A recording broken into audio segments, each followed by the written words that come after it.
not sure where you are. You're in shock, right?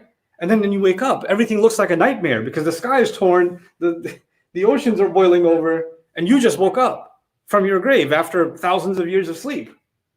What are your thoughts at that moment? Processing everything that's happening that's overwhelming. Allah mentions one thought in that moment for you and me that is going to take over. One thought in this surah. And that thought is alimat nafsum ma qaddamat wa akharat. A person will then realize, then they will really know, what did they put ahead? What Arabic students know, taqdeem and ta'khir, muqaddam and mu'akhar. What did they make muqaddam in their life? And what did they make mu'akhar in their life? You know what that means? What did they put in front? What did they put behind? In English, simple English, what did they make a priority? And what did they put on the back end? Our entire life is actually just that, mine and yours, every single day. Something is a priority and something can wait. It's what it is. I decide I have a lot of time. I can just take a nap. My nap becomes a priority. The work I had to finish can wait. If I say I got to finish work first, I'll eat later, my work becomes a priority. The eating can wait. All the time, I'm making something muqaddam and I'm making something mu'akhar. I'm putting something ahead and I'm putting something later, right? That's in terms of time. In terms of time, I'll get to that this weekend. I'm busy this week, I'm working this week, I'll get to it on the weekend. So your work became muqaddam and whatever that task was became mu'akhar. People delay their trip, muqaddam and mu'akhar. But on that day, when all of that stuff is happening, Allah says you'll think about all the things you put in front and all the things you put in the back. But it also means other things. It means you will realize, and I will realize on that day, what was more important and what was less important. Obviously, the things you put in front are more important to you, right? I got to do that first because that's more important to me. I care about that more right now. And the thing that you put later is not as big of a priority. It's not as important to you. So this statement is also about a person will wake up on that day and realize what are the things that they lived, their life showed what was more important, and their life showed to them what was less important. What was more important and what was less important. What should they think about? What should they not think about? When they made a decision, whenever we make a decision, there are things we think about, right? Let's take a simple example, like eating food, right? For a Muslim, we're going to think about, is it halal or not, isn't it? You might think about other things. Is it healthy or not? Is it in line with my diet or not? Is it a good time to eat this or not? Is it expensive or not? Whatever. There are other factors. But the biggest factor for you and me is it permissible or not? Is it halal or not? Number one. But a person could say, well, but it tastes really good. So the halal haram is a second thing. That became mu'akhar. And the taste became muqaddam. The taste became muqaddam. It could be that the health benefits of the food are not great, but the taste is amazing. So the taste became muqaddam, and the health benefits or the health harms became mu'akhar. Right? That's what taqdeem and ta'khir is. This is what I'm talking about here. What became more important? What became less important? But why is that question being asked on Judgment Day the moment a person comes out of their grave? They just got ripped out of their grave, and at that moment, that's when they realize, what did I make priority and what did I make not priority? That's Allah telling you and me that there were lots of times in my life when I had to choose Allah and not someone else. Not myself, not my feelings, not my greed, not somebody else's feelings, not somebody else's concerns, not my wants, not their wants. I had to pick what Allah wants first. But I picked something else. I made something else muqaddam. I pick someone else, or I pick something else, or I pick myself. Something else became more important. And you know what? No matter how much we tell ourselves that that's okay, that's us lying to ourselves. That's us fooling ourselves. The reality of it is, when Allah and His Messenger, sallallahu alaihi wasallam, tell us something, they ask us to do something. When they tell us something is wrong, when they tell us something is mandatory, you have to do it this way, you must never do it that way, then they're doing it because they care more for us. Allah cares and loves me more, and the Messenger ﷺ wants more good for me than I could even want for myself.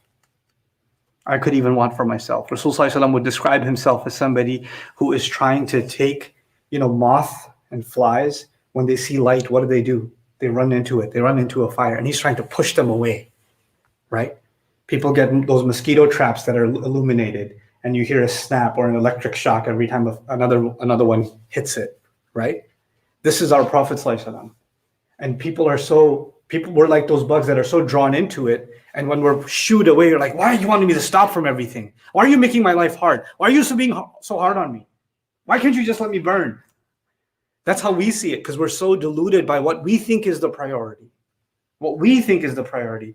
And on that day, when everything is flipped upside down, the sky is flipped upside down, the graves are flipped upside down, the ocean is flipped upside down, that's the one day, the one thing that will be flipped the right side up is our thinking. Right now, everything is in order and our thinking is upside down.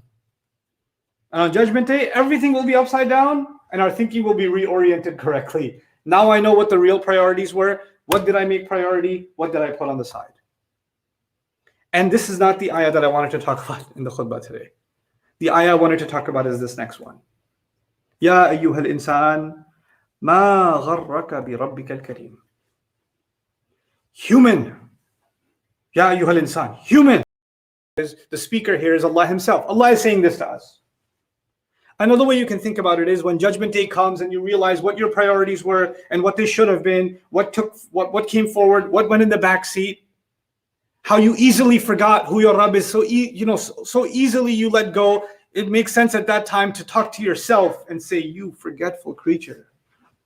Ma gharraka bi rabbikal kareem. Ma is a question word. What in the world deceived you? What in the world gave you false hopes? When it came to your gracious master, bi rabbikal kareem. This question is one of the most hard-hitting and heart-penetrating questions in the Quran. Ya ayyuhal insan, ma gharraka bi rabbikal kareem.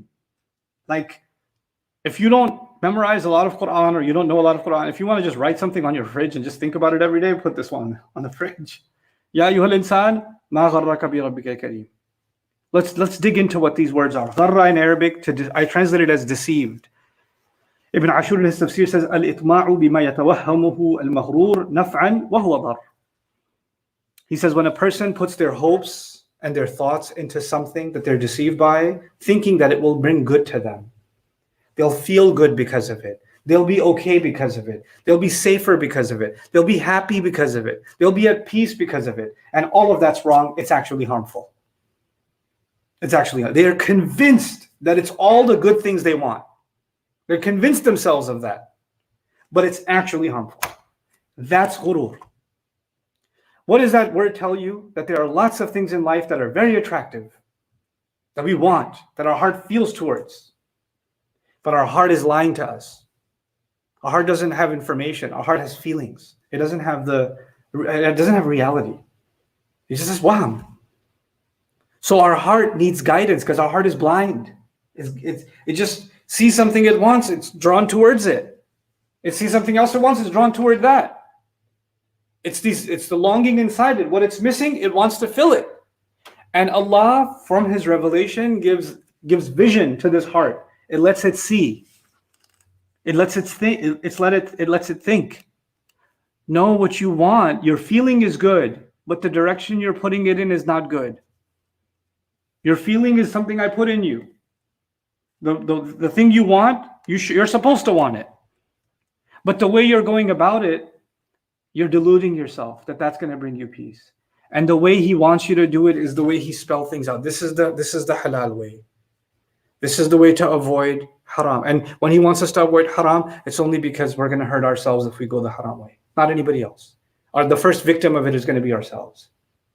It's going to be me. It's not nobody else. First and foremost, it's going to be me. And you know what? Shaitan comes and says, why are you being so hard on yourself? Why are you being so strict? Why are you being so Islamic? Why do you have to do that? And Allah is responding in this question, not even Allah. I'm going to be saying this to myself on Judgment Day. Ya Allah, you gave me the right priorities. You gave me what should be put later.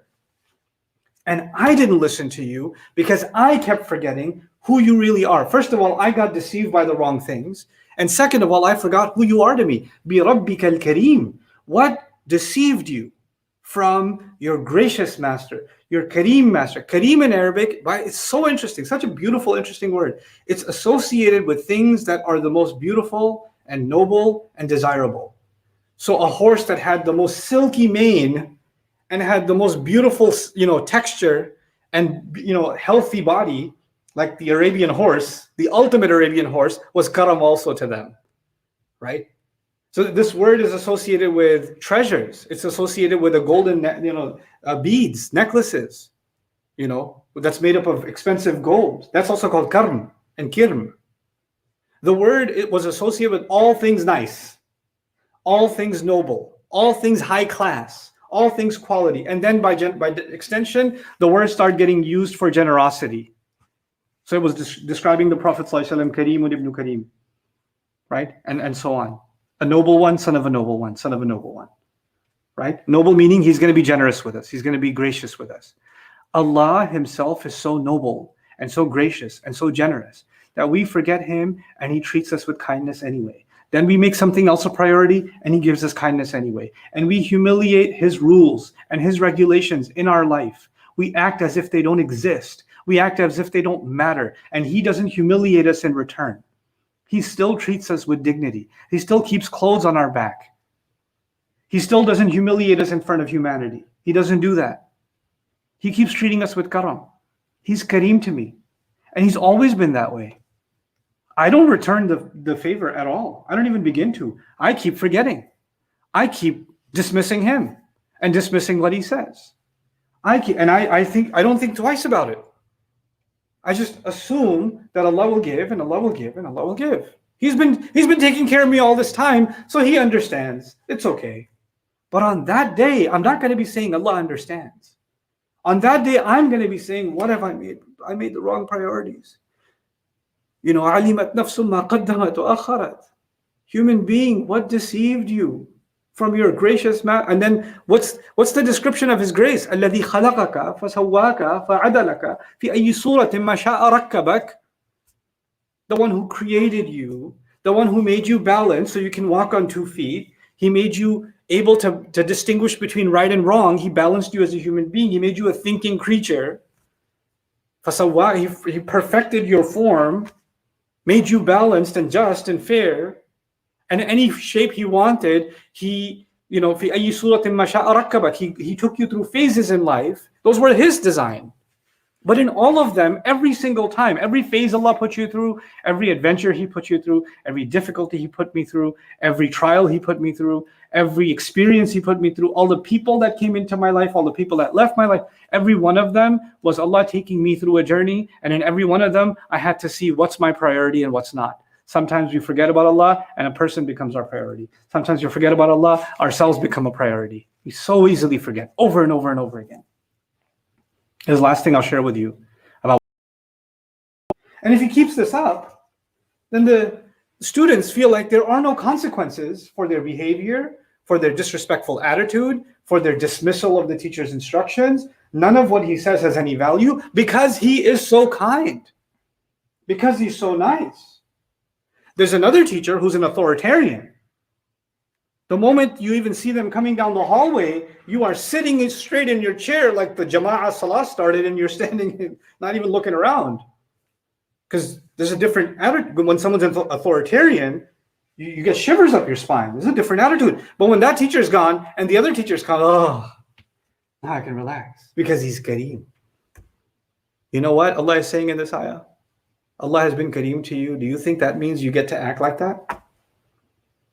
I've been Kareem to you your whole life, whether you obeyed me or disobeyed me. Did you start thinking because I'm so Kareem to you that there are no consequences? Didn't I gently and lovingly tell you there are consequences? Didn't Allah teach you? Didn't Allah teach me what is right and wrong and what the result, what the price is for each? Didn't he tell me what Judgment Day is? Didn't he tell me the ocean is going to boil over and the stars are going to flip? The sky's going to tear open? And graves are going to get didn't he tell me all of this? And he told me with so much generosity. He didn't shake me up and say it.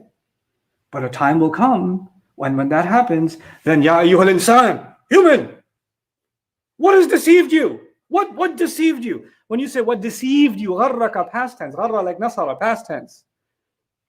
You know, when it's past tense like that, you know what? It's too late already.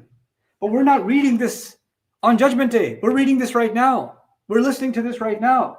So Allah has given us a scene of the future that's going to happen, but He allowed us to know about it right now.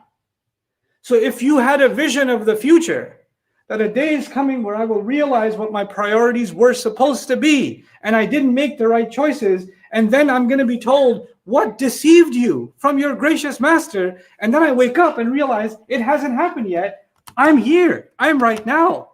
I'm not on Judgment Day. Then you know what? Then this question becomes about, what did you allow to deceive yourself all up until now? Was it people in your life? Was it yourself? Was it your own greed? Was it your own selfishness? Was it the lies you tell yourself? What was it inside you? Was it a darkness inside you? What was it that has deceived you so far? Whatever it was can't be worth it anymore. The time to change has come. I heard this ayah. My priorities got to change. These are the kinds of ayat that become life transformations for you and me. It doesn't matter what happened. It doesn't matter what pain I have to go through to make a change. I am ready for it, Ya Rab, because you've been so kareem to me. And I'm ready for it because I would rather this realization right now and not on Judgment Day. I would rather this realization now. I don't care if that makes me cry or someone else cry. I don't care if it makes me upset or someone else upset. I don't care if it puts me through withdrawals or someone else through withdrawals. If it's alcohol I'm addicted to, then I quit today. I don't care how much it hurts. If it's prayer I've been missing, I'm praying from now on. I don't care how late I have to go to sleep, how early I have to go to sleep. I'm going to change. If it's something haram I've been doing, I quit. I don't care who gets mad and who gets upset. If it's a haram business, I'm leaving the business. I don't care if the money doesn't come in anymore. I don't care. Because what I care about is this day. Priorities, right? And when you change those priorities and you make them Allah's priorities, you're going to find people and yourself in your life fighting against that and telling you, hey, what happened to your priorities? Do you not care about this, this, this? No, I don't, because I have a different thing I care about more. I put that muqaddam and I'm putting everything else mu'akhar. I'm putting that first, I'm putting everything else second. So, alimat nafsu ma qaddamat wa akharat. I'd rather be, and you would rather be, people that make the right priorities now. Now. Find the strength to do that. Find the strength in Allah's words to do that. That's why they're there. This is a reminder that I'm giving myself and to all of you that the door on our deeds is not closed yet. Whatever mistakes you've made, whatever wrong you've done, whatever wrong I've done, the door to tawbah is open. Ask Allah to forgive.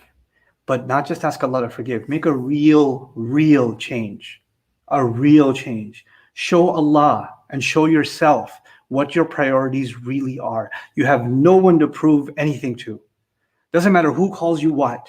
Doesn't matter how anybody judges you. That doesn't matter. They won't care about you when the time comes. It doesn't matter who gets upset and how they see you and how they perceive you. This is a world in which everything is perception.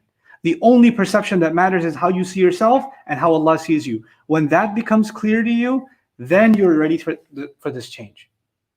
And if not, these same things that are constants that we see that are part of life, that are always there, Allah says when the stars won't be where they're supposed to be and the ocean's not there when they're supposed to be, those are not constants anymore. Why do you think people's opinions are such a constant to you? Why do you think society is such a constant to you that you can't budge from it? Put your priorities in place. Let me put my priorities in place. May Allah Azza wa Jalla not make us of those who get deceived and forget who their gracious Rabb is, and don't take advantage of the grace of their Rabb that they lose out on it on Judgment Day. الَّذِي خَلَقَكَ فَسَوَّاكَ فَعَدَلَكَ فِي أَيِّ سُورَةٍ مَا شَاءَ رَكَّبَكَ. On your own time, this is again Surah Al-Infitar. What I'd like you to do on your own time is actually go through it, read it. And even if you have just a basic translation of it, just ponder over what Allah is saying in this short surah. It's not even a whole page. So it's not a big homework assignment. It's not even a whole page. Just sit there for yourself. You don't have to talk to anybody about it. Just you on your own, just sit with the surah and just contemplate what Allah is saying to you. What conversation is He having with you inside of this surah?